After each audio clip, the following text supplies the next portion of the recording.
Hello mga Mamshi, good morning.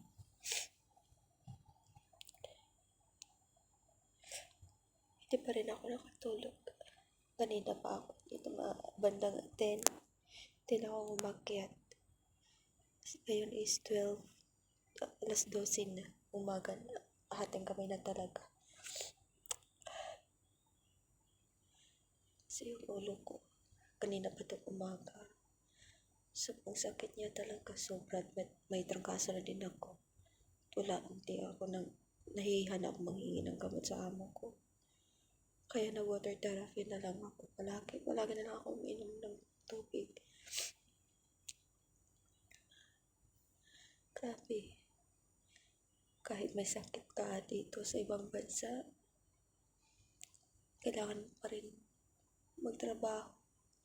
Kasi nga nakakahiya kung ngayon hindi ka magtrabaho kasi nga sinasahuran ka nila dito. Tapos nahiya na rin ako sa amo ko kasi nga yung nakarang buwan dinala nila ako sa ospital kasi nga muntik na ako mahimatay, palagi na lang ako sumusuka. Kaya kanina hindi na ako nagsabi na meron na naman akong sakit kasi nakakahiya na. Ayoko na din magsabi sa kanila. Titiisin ko na lang yung sakit ko hanggat sa makauwi na ako ng Pinas. Ang hirap talaga pag andito ka sa ibang bansa. Pag may sakit ka, kailangan mo talaga kayanin.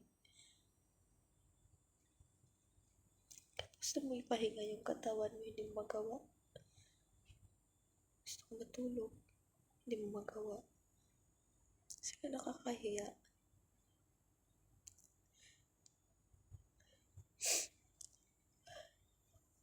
Yung akala ng iba na okay yung maganda yung buhay namin dito sa ibang bansa. Yung iba, parang sa tingin nila sa amin dito is mapera. Pero hindi nila alam na yung hirap at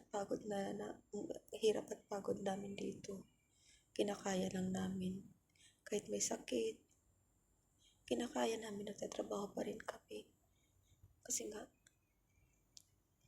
sinasahuran kami. At ayaw din na naman namin na pagalitan kami ng amo.